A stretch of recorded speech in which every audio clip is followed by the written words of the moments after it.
Welcome to week 4. This week we are going to discuss the logistics and supply chain management.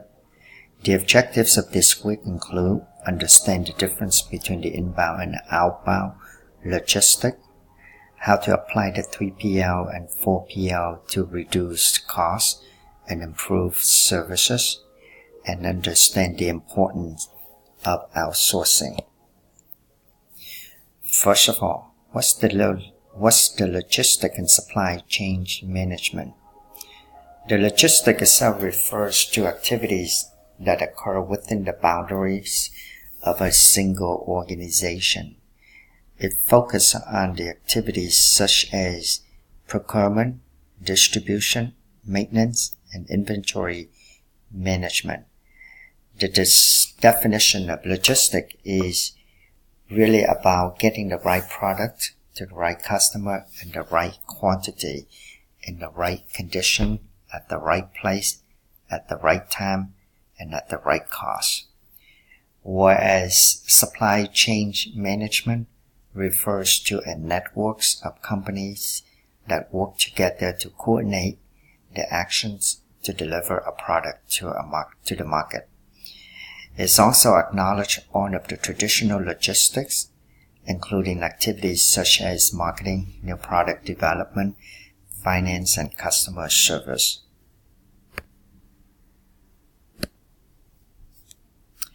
What is the difference between inbound and outbound logistics?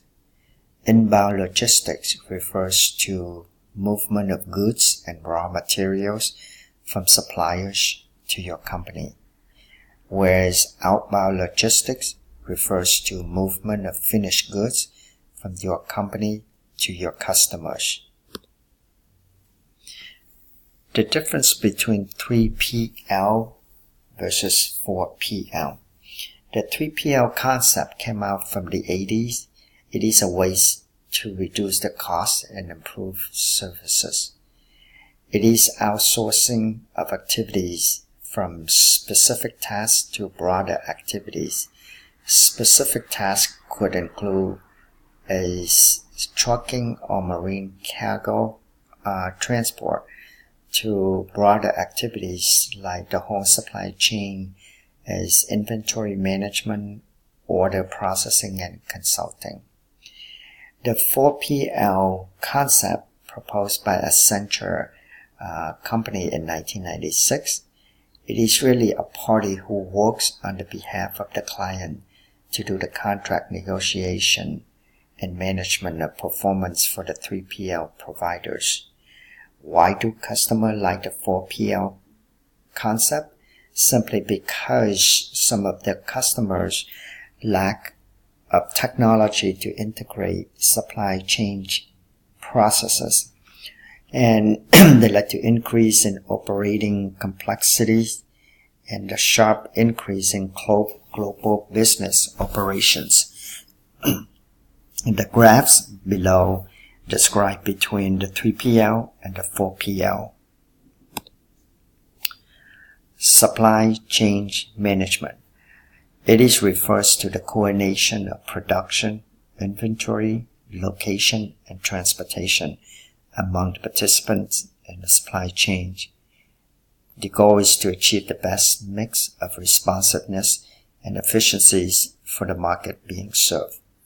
It is really a network of many players, from suppliers to manufacturer to wholesaler to retailer. Supply chain management. It is really the planning, implementing, and controlling of the networks. It is the flow of information, materials, and finance. The information has to be shared from the retailers to suppliers. The goal of sharing information is really to reduce the cost. So it is important, these 4 factors when information is shared, from coordination to avoid conflict objectives, to balance the cost of services, and to foster the long-term relationship. Outsourcing. Outsourcing sometimes is referred to as contracting out. It is really a business practice that used by companies to reduce the cost or improve the efficiencies by shifting some of the tasks, operational jobs, or processes to a third-party player. Some of the examples are like offshoring, when U.S. manufacturers have outsourced jobs to overseas countries like China and Bangladesh. Another type of jobs that can be outsourced, like customer service jobs, and we can see that many call centers are in another country. What's the advantage and disadvantage of outsourcing? The advantage is really to free up some of the cash, personnel, facilities, and time resources to reduce the labor cost, tax, energy, and reduction in the cost of production, so that companies can focus on its core business, and most importantly is to avoid some of the government regulations mandates like environmental or safety. The disadvantage of that is that when a company outsources, it has to manage the relationship with a third party who manage some of those outsourced functions. The security is also important. Company has to protect the sensitive data or some of the trade secrets, and of course the negative public relations due to large number of job loss. I hope you enjoyed this presentation, and at the end of this assignment there are 3 discussion questions that I'd like you to participate. Thank you.